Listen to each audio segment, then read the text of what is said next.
Kom ons maak ons oor toe, dan bid ons saam.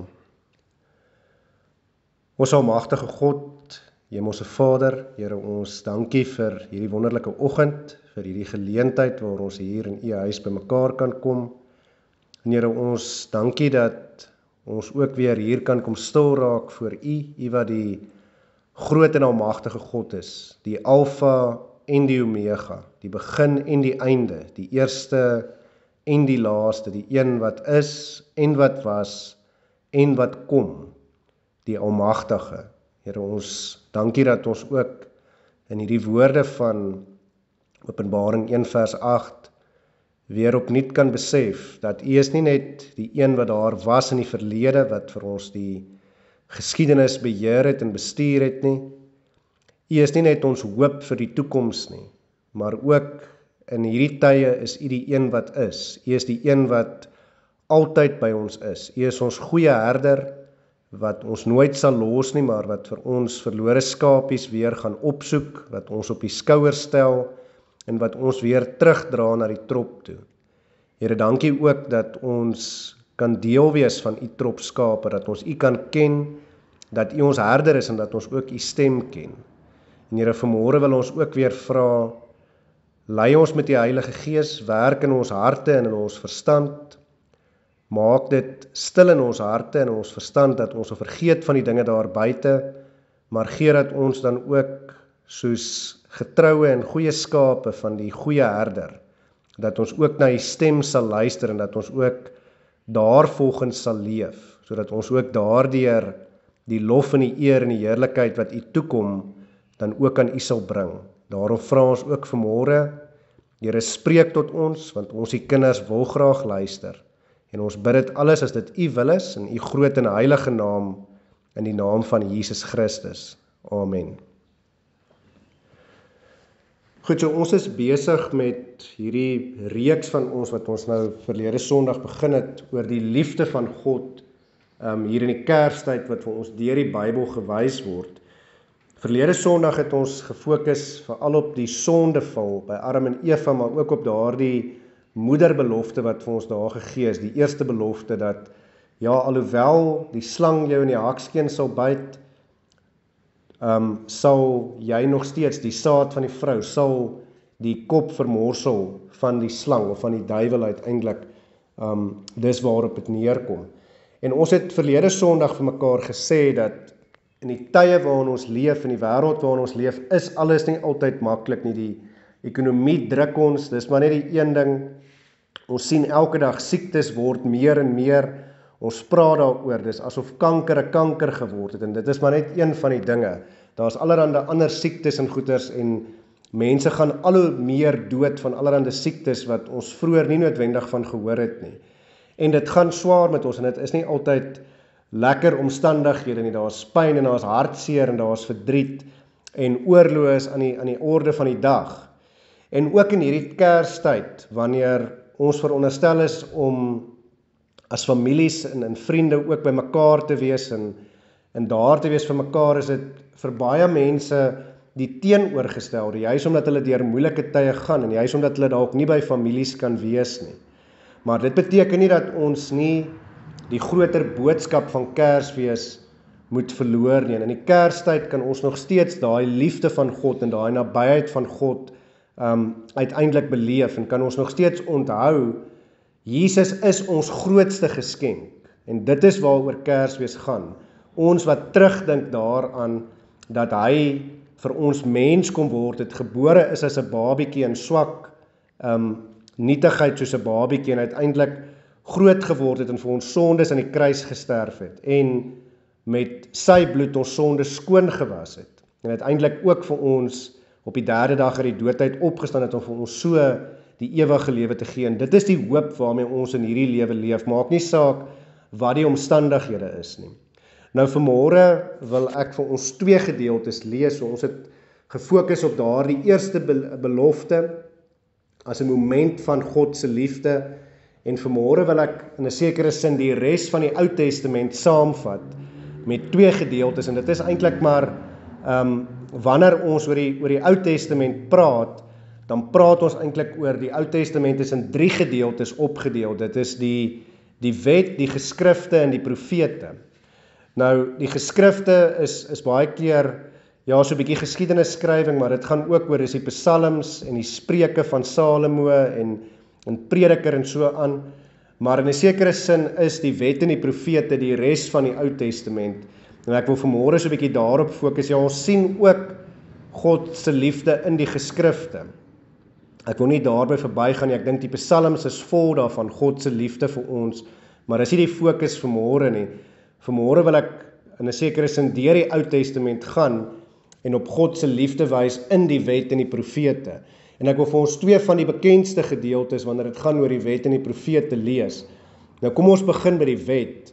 Eksodus 20 is die eerste keer wanneer God die wet gee. En dit gebeur natuurlik in hierdie eerste klompie verse. Nou ek wil vir ons Eksodus 20 eers lees. Ons ken hom. God gee die wet natuurlik 2 keer. Hy gee hom aan die begin in Sinai, wanneer hulle net uit Egipte uitgekom het, en dan voor hulle uiteindelik 40 jaar later weer die beloofde land binne gaan, gee God die wet vir 'n tweede keer. Om daarmee te sê, daar in Deuteronomium 5, dat dit gaan nie daaroor dat die wet net vir die woestyn gegeld het nie, maar die wet geld vir altyd, ook nou dat jy in die beloofde land is, en so ook in 'n sekere sin vir ons vandag. So Eksodus 20 is 'n baie bekende gedeelte. Ek lees hom vir ons hier van vers 1 af. Toe het God al hierdie woorde gespreek en gesê: Ek is die Here jou God, wat jou uit Egipte land, uit die slawehuis uitgelei het. Jy mag geen ander gode voor my aangesig hê nie. Jy mag vir jou geen gesneede beeld of enige gelykenis maak van wat bo in die hemel is, of van wat onder op die aarde is, of van wat in die waters onder die aarde is nie. Jy mag jou voor hulle nie neerbuig en hulle nie dien nie, want ek, die Here jou God, is 'n jaloerse God, wat die misdaad van die vaders besoek aan die kinders, aan die 3de en aan die 4de geslag van die wat my haat. En ek bewys barmhartigheid aan duisende van die wat my liefhet en my gebooie onderhou. Jy mag die naam van die Here jou God nie ydelik gebruik nie, want die Here sal die een wat sy naam ydelik gebruik, nie ongestraf laat bly nie. Gedenk die Sabbatdag dat jy dit heilig. 6 dae moet jy arbei en al jou werk doen, maar die 7de dag is die Sabbat van die Here jou God. Dan mag jy geen werk doen nie. Jy of jou seun of jou dogter, of jou diensknegt of jou diensmaagd, of jou vee of jou vreemdeling wat in jou poorte is nie. Want in 6 dae die Here die hemel en die aarde gemaak, die see en alles wat daarin is. En op die 7de dag het hy gerus. Daarom het die Here die Sabbatdag geseën en dit geheilig. Eer jou vader en jou moeder, dat jou dae verleng mag word in die land wat die Here jou God aan jou gee. Jy mag nie doodslaan nie. Jy mag nie egbreek nie. Jy mag nie steel nie. Jy mag geen valse getuienis teen jou naaste spreek nie. Jy mag nie jou naaste se huis begeer nie. Jy mag nie jou naaste se vrou begeer nie, of sy diensknegt of sy diensmaagd, of sy os of sy esel, of iets wat van jou naaste is nie. En dan lees ons in vers 18 en 19, 'n vers wat 2 verse wat ons nie baie saam met die wet lees nie, maar ek wil hulle ook vir ons lees. En toe die hele volk die donderslaa en die blitse en die geluid van die bassein en die rokende berg bemerk, dis nou terwyl God op die berg Sinai is en met Moses praat, het die volk dit gesien en gebewe en op 'n afstand bly staan. En hulle het vir Moses gesê: Spreek U met ons dat ons kan luister, maar laat God nie met ons spreek nie, anders sterwe ons. So, hierdie laaste 2 verse vat ook vir my die erns van die wet uiteindelik saam. Dit is hoe ernstig die wet is. Die volk het besef, God moet nie eers met hulle praat nie, want hulle is nie heilig genoeg om uiteindelik in sy teenwoordigheid en sy woorde direk te kan hoor nie. Hulle sê, Moses moet eerder die middelaar wees hier, deur wie God uiteindelik met hulle spreek. As ons na die wet kyk, dan wil ek eers net op 2 goeters wys, of op 1 ding in 2 verse wys. Die liefde van God sien ons onmiddellik in die wet uiteindelik raak. En ons mis dit baie keer. Maar dit gaan juist daaroor dat God het met ons gepraat, en ek sal nou meer daaroor sê, maar in vers 1 begin hierdie gedeelte, en hy sê, toe het God al hierdie woorde gespreek en gesê. Al is dit dan ook deur Moses as middelaar, maar die punt is die feit dat God na ons as sondige swak mense toe kom, dat hy met ons praat, ons sal nou daarna kyk, en dat hy vir ons 'n wet gee waarvolgens ons kan leef, is uiteindelik liefde. Maar dan in die tweede vers is dit belangrik, en ek lê altyd die klem daarop. In vers 2 lees ons onmiddellik, ek is die Here jou God. Nie ek is 'n ander God nie, wie se God is ek? Nie ek dink ek is of ek sal miskien wees nie, nee, beslissend, ek is die Here jou God. En dis daai troos wat ons het, God is ons God, en hy sê hier vir die volk, hy het die volk uit Egipte land uitgelei, hulle moet terugdink daaraan, dis wat hy vir hulle op hierdie eerste keer sê, en weer in Deuteronomium 5, lê hy weer die klem ook daarop, en hy sê, ek het jou met 'n sterk, reddende regterhand en regterarm uit Egipte uitgelei, ek het vir jou hierdie beloofde land gegee. So is dit vir ons dieselfde, God is ook die een wat ons uit ons sonde uitlei, en uiteindelik vir ons die beloofde land, die ewige lewe, uiteindelik gee. En die belangrike is, ja, ons beleef ook dalk woestyntye, dit voel ook dalk vir ons of ons 40 jaar in die woestyn is, maar deur dit alles is God daar, want hy sê, ek is jou God, jou persoonlik, ek is jou herder, ek is jou God, ek lei jou, net soos wat ek die volk gelei het, so sal ek jou uiteindelik ook lei. En dan sien ons dit weer in vers 5. In vers 5 wil ek weer die klem daarop lê, waar God sê, jy mag jou voor hulle, dis nou die afgode, nie neerbuig en hulle nie dien nie, hoekom? Want hulle bestaan in elk geval nie. En dan weer, want ek, die Here, jou God, is 'n jaloerse God. So weer eens, God sê, hy is jaloers op ons, hy wil nie hê dat ons, dit is soos 'n man en 'n vrou binne die huwelik, dan moet bietjie gesonde jaloesie, wil ek amper ook sê, wees.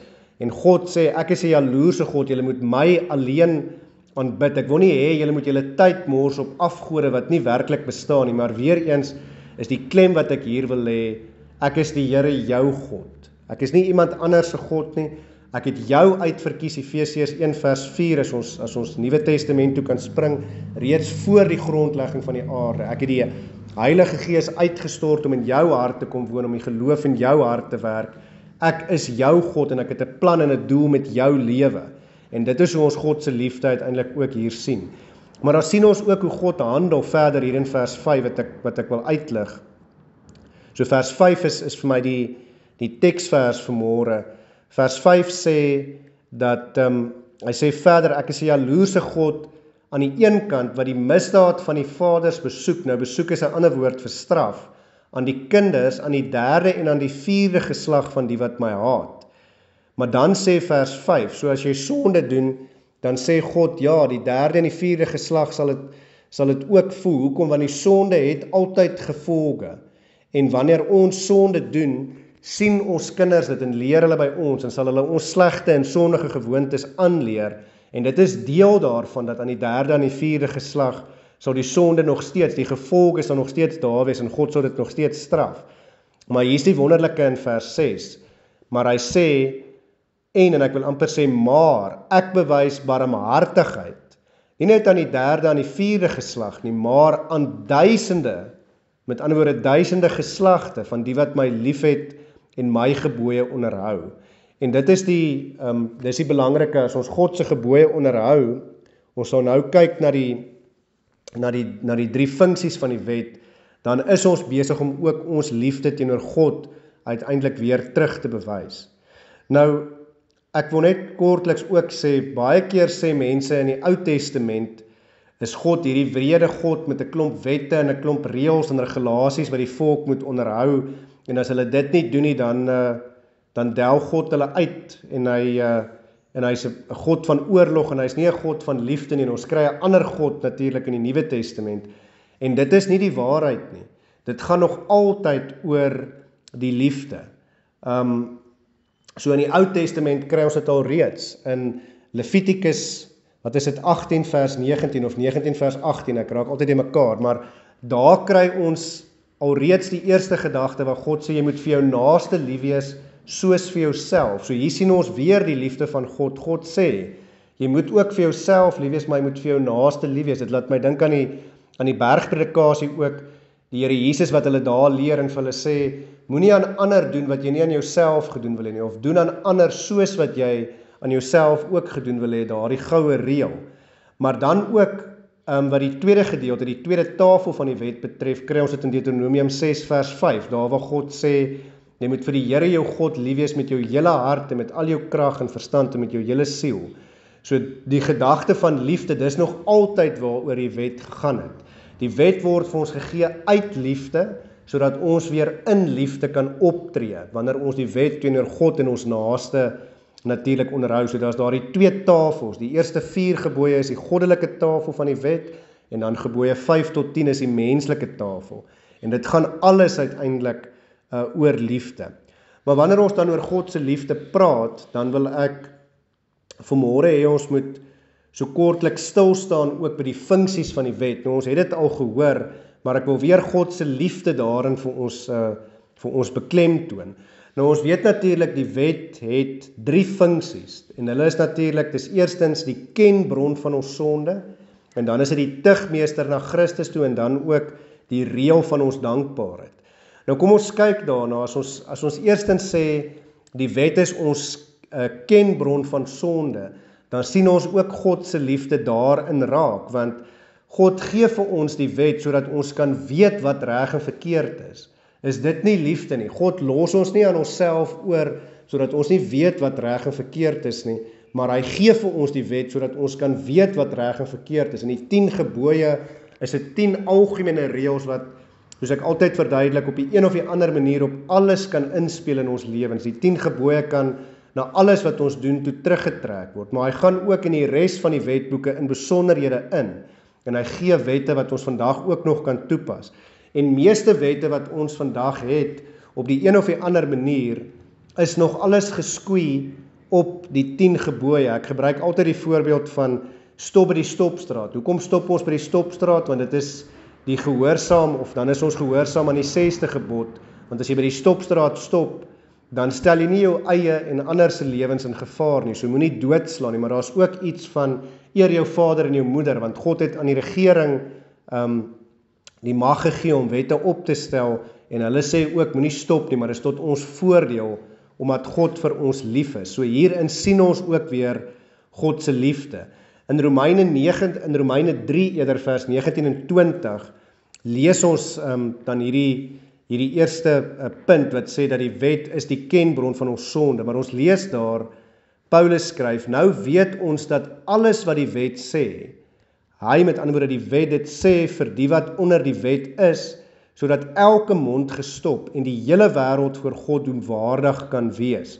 So hy sê niemand mag sê ons het nie geweet wat reg en verkeerd is nie. So ons weet ook, ons praat van die morele kode wat uiteindelik in ons hart geskryf is, wanneer mens met ateïste en mense wat nie aan God glo nie, wanneer mens met hulle praat, dis my gunsteling gesprek om met hulle te hê, om vir hulle net daai vraagie te vra, maar waar kom dit vandaan?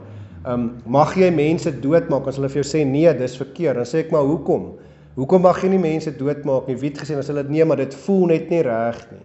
Hoekom voel dit nie vir jou reg nie? Want God se wet, Romeine 2 leer dit vir ons, is op ons harte geskryf. Dit is die Heilige Gees wat ook in ons harte woon, wat ons kliphart kom besny het en hom weer 'n hart van vlees gemaak het. Maar dan sê die volgende gedeelte van Romeine 3 vers 20 sê dan, aangesien uit die werke van die wet geen vlees voor hom geregverdig sal word nie, want deur die wet is die kennis van sonde. So daar kry ons dit, deur die wet is die kennis van sonde. Maar wat ook hier belangrik is ons het hier gelees, en ek sal nou daarna toe terugkom, dat ons ook hier sien, dat aangesien uit die werke van die wet, geen vlees voor hom geregverdig word nie, of sal word nie. Maar dan lees ons ook in Romeine 7 vers 7, Paulus skryf daar, wat sal ons dan sê? Is die wet sonde?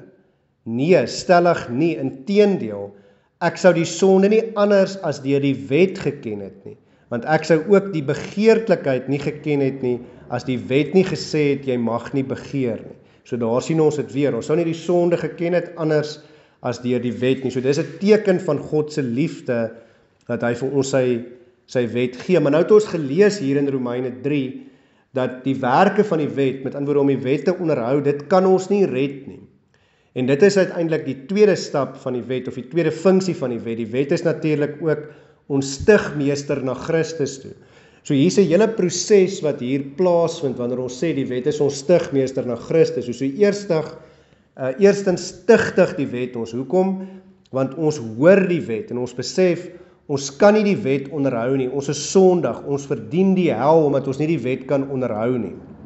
Maar dit is nie net ons stigmeester nie, die wet tigtig ons nie net nie, maar tig as self beteken om terug te trek na Christus en na die kerk toe. Dis 'n terugtrek aksie, en daarom is dit ook ons stigmeester waarna toe, na Christus toe. Want wanneer ons besef dat ons sondig is, dat ons nie die wet kan onderhou nie, en dat al het ons dit ook probeer doen, die onderhouding van die wet ons nie sou kon red nie, dan besef ons hoe diep verlore ons is. Dan kan ons in ons verlorendheid na God toe kom en ons kan sê, Here, ons is niks en niemand voor U nie, ons is sondig, ons verdien die hel. En ons hardloop in U arms in, want ons besef, ons kan onsself nie red nie, maar U is die enigste een wat ons kan red. En daarom uiteindelik is dit die tigmeester na Christus toe. En dan besef ons, Christus is die een wat ons gered het. Ek dink daar's geen groter teken van God se liefde as juist dit nie, dat Jesus vir ons mens kom word. Dit wat ons in hierdie Kerstyd uiteindelik dan ook gedenk en vier. En uiteindelik dat hy vir ons sondes aan die kruis kom sterf het, maar is meer as dit. Ons sê dit met die verbygaan, hy het vir ons mens kom word en hy het vir ons kom sterf. Maar wat ons moet besef is, om ons te red, moes hy die volmaakte sondelose lewe lei, in ons plek, die lewe wat ons nie kan leef nie, daardie vlekkelose sondelose lewe, en dit het hy gedoen. Om ons te kan red, het hy aan die kruis die toorn en die straf en die godsverlatendheid wat ons verdien, omdat ons elke dag die wet oortree en die wet nie kan onderhou nie, het hy daardie toorn en straf en godsverlatendheid, nie net van elkeen van ons nie, maar van alle mense van alle tye, aan die kruis op hom geneem. En hy het uiteindelik die sonde, die ewige dood, die Satan verslaan, en daarom kon hy uitroep aan die einde, dit is volbring. Net God self kon dit doen, so daarom moes hy 100% mens wees om vir mense se sonde te sterf, maar tegelykertyd ook 100% God wees om uiteindelik die toorn, die straf en die godsverlatendheid wat alle sonde van alle tyd verdien op hom te kan uiteindelik neem. En dit is die grootste teken uiteindelik van God se liefde vir ons. Nou, Paulus skryf ook daarvan in Galasiërs 3. Nou ek wil vir ons net so 'n paar verse uitlig. In Galasiërs 3 vers 24 tot 29 skryf Paulus, en hier sien ons dit dan, die wet was dus ons stigmeester na Christus toe, sodat ons geregverdig kan word uit die geloof. Maar nou dat die geloof gekom het, is ons nie meer onder 'n tigmeester nie, want julle is almal kinders van God deur die geloof in Christus Jesus. So Efesiërs 2 leer vir ons, uit genade is julle gered deur die geloof, wat die Heilige Gees in jou hart werk. Maar dan lees ons verder hier in vers 27 van Galasiërs 3, want julle almal wat in Christus gedoop is, het julle met Christus beklee. Daar is nie meer Jood of Griek nie, daar is nie meer slaaf of vryman nie, daar is nie meer man of vrou nie, want julle is almal een in Christus Jesus. So hy het ons sy kinders en sy liggaam uiteindelik gemaak. En dan hier sê vers 29 dan, en as julle aan Christus behoort, dan is julle die nageslag van Abraham en volgens die belofte erfgename. So dit sê ook vir ons, deur ons geloof is ons die nageslag van Abraham en daarom kinders van God en daarom erfgename van die ewig lewe. Hoekom? Omdat Jesus in ons plek kom sterf het vir ons en uiteindelik ons beklee het met sy heerlikheid, sodat ons nou rein en skoon voor God kan staan. En dit is die grootste teken van God se liefde vir ons. Maar dan die laaste funksie van die wet, die derde funksie is, dit is die reël van ons dankbaarheid. En ek het gesê toe ons uit Exodus uitgelees het, as ons werklik dankbaar is dan sal ons ook gehoorsaam wees en ons sal uit dankbaarheid die wet onderhou, nie omdat ons dink ons kan onsself daardeur red nie, soos ons nou gehoor het, maar uit dankbaarheid omdat Christus ons reeds gered het. So ons antwoord in gehoorsaamheid. So dit is die lewe wat 'n bewys is dat ons kinders van God uiteindelik is. Nou in Johannes 14 skryf Johannes in sy evangelie daar in verse 15 tot 17 skryf hy: As julle my liefhet, en dis die Here Jesus wat self hier tydens aarde aan die woord is, hy sê, as julle my liefhet, bewaar my gebooie. So hier's die antwoord, as julle my liefhet, moet julle my gebooie bewaar. En ek sal die Vader bid, sê Jesus, en hy sal julle 'n ander trooster gee, die Heilige Gees, om by julle te bly tot in ewigheid. So die Heilige Gees werk ook hierdie dankbaarheid in ons harte, omdat hy voortdurend by ons die kennis van die wet werk, omdat hy voortdurend by ons die besef van ons sonde werk, en ons uiteindelik voortdurend weer in Christus se arms indryf.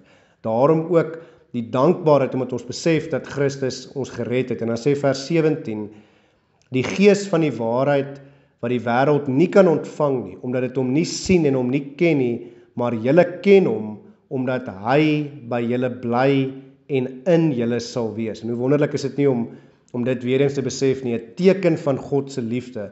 Ja, ons is dankbaar, maar is ook God wat daai dankbaarheid in en deur ons werk deur sy Heilige Gees. En dit bewys hoe lief God ons werklik het. Hy besef, deur alles is ons nog steeds nie in staat daartoe om dankbaarheid te bewys nie, en daarom stuur hy sy Heilige Gees om in ons harte te kom werk, om daardie 8 stappe van die heilsorde, waaronder geloof en volharding, om daardie vrugte van die Gees, om dit alles uiteindelik by ons te werk, die vrugte van die Gees, waaronder ook weer liefde is. En dan lees ons ook in Johannes 15, vers 10 tot 16, Jesus sê weer daar, as julle my gebooie bewaar, sal julle in my liefde bly, net soos ek die gebooie van my Vader bewaar en in sy liefde bly. Dit het ek vir julle gesê, dat julle met blydskap in julle kan bly, en julle blydskap volkome kan word. Dit is my gebod, dat julle mekaar moet lief hê, net soos ek julle lief gehad het. Groter liefde het niemand as dit nie, dat iemand sy lewe vir sy vriende gee. Dis wat Jesus vir ons gedoen het. Julle is my vriende, as julle alles doen wat ek julle beveel. Ek noem julle nie meer diensknegte nie, omdat die diensknegt nie weet wat sy Heer doen nie, maar ek het julle vriende genoem, omdat ek alles wat ek van my Vader gehoor het, aan julle bekend gemaak het. Julle het my nie uitverkies nie, maar ek het julle uitverkies, en julle aangestel om vrug te gaan dra, en julle aangestel om vrug te gaan dra, en dat julle vrug kan bly, sodat wat julle die Vader ook in my naam vra, hy julle dit kan gee. So hier is die opdrag, gaan dra vrugte, dis hoe gehoorsaamheid uiteindelik lyk, dis hoe dankbaarheid uiteindelik lyk, en is God wat dit vir ons uiteindelik moontlik maak, om dit te kan doen. Maar dan ook is dit verder belangrik dat ons weer sal onthou, in die Nuwe Testament self, vat Jesus dit alles saam. Daar in Matteus 22 tussen verse 34 en 40, en hy sê, wat is die samevatting van die wet? Hoe lyk hierdie vrugte wat ons moet dra? En die een antwoord daarop is, dis liefde vir God en liefde vir ons naaste. Kom ons lees dit, hierdie gedeelte sê, en toe die Fariseërs hoor, dat hy, dis nou Jesus, die Sadduseërs die mond gestop het hulle almal saam vergader, en een van hulle wetgeleerde het 'n vraag gestel om hom te versoek en gesê, Meester, wat is die groot gebod in die wet? So hierdie is eintlik 'n strikvraag vir Jesus, maar nou antwoord Jesus dit met die maklike antwoord, en Jesus antwoord hom, jy moet die Here jou God lief hê met jou hele hart, en met jou hele siel, en met jou hele verstand. Dis Deuteronomium 5 vers 6. Dit is die eerste gebod. En die tweede wat hiermee gelyk staan, jy moet jou naaste lief hê soos jouself. En dan sê vers 40, aan hierdie 2 gebooie hang die hele wet en die profete. En is interessant ook hier, dat hy sê, dit is waaroor die profete ook gaan. Die profete, nie net die wet gaan oor God se liefde nie, maar ook die profete gaan oor God se liefde. En ek wil vanmôre daarmee afsluit. Ek het gesê ek wil wys op God se liefde in die wet, maar ook in die profete. So ook in die profete, wanneer die profete vir ons voorspel dat daar sal 'n Messias kom in die Ou Testament, en ons weet as Nuwe Testamentiese Christene, hy kom inderdaad in die Nuwe Testament om ons te kom verlos, dan is dit 'n teken van God se liefde. God gee vir ons hoop, en dit is uiteindelik waaroor dit gaan, sodat ons nie sal moed opgee nie, maar sodat ons sal weet, hy is die een wat ons wil verlos. Nou seker een van die bekendste gedeeltes wat ek as afsluiting vir ons wil lees, is Jesaja 9, daar die eerste 6 verse wat die opskrif sê die voorspelling van die Messiasryk. En soos ek so deur hom lees, gaan ek vir ons kommentaar lewer. So ons lees hier in vers 1, die volk wat in duisternis wandel, en dis ook ons het nou gehoor, deur die geloof is ons kinders van Abraham en kinders van God. Die volk wat in duisternis wandel, het 'n groot lig gesien. Die wat woon in die land van die doodskade weer, oor hulle het 'n lig geskyn. En dit laat my dink aan die skepingsverhaal, daar op die eerste dag waar God gesê het, laat daar lig wees, en daar was lig. En Johannes sê, daardie lig, daardie woord waarmee God geskep het, dit is Jesus Christus. Hy is die lig, hy is die antwoord. Maar dan sê vers 2, U het die nasies vermenigvuldig, hulle vreugde groot gemaak. Ons het nou gelees van vreugde. Hoe is die vreugde groot? Hoekom het God die nasies in die meervoud vermenigvuldig en hulle vreugde groot gemaak? Want in die Ou Testament het dit nog gegaan oor die volk Israel. Hulle was die volk waarmee God gewerk het, sodat hulle die voorbeeld kan wees vir ander. Maar in die Nuwe Testament gaan dit oor, soos ons in Galasiërs nou gesien het, almal wat in God glo. Johannes 3 vers 16 sê, want so lief het God die wêreld gehad, dat hy sy eniggebore seun gegee het, sodat elkeen, maak nie saak van watter volk of nasie jy is, of taal, of stam, of wat ook al is nie, maar sodat elkeen wat in hom glo, nie verlore sal gaan nie, maar die ewige lewe sal hê. So dit is hierdie profetiese voorspelling wat wys op God se liefde. Elke ene, U het die nasies vermenigvuldig, hulle vreugde groot gemaak. Hulle is vrolik voor die aangesig, soos iemand vrolik is in die oestyd, soos iemand juig as die byt verdeel word. So hier sien ons weer die reël van ons dankbaarheid, ons is dankbaar.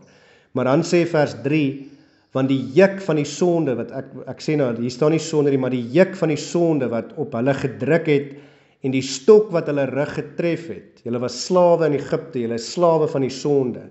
Die roede wat hulle drywer, die roede van hulle drywer, met ander woorde die slawe meester wat hulle slaan om hulle werk te doen, het U verbreek soos op die dag van Midian.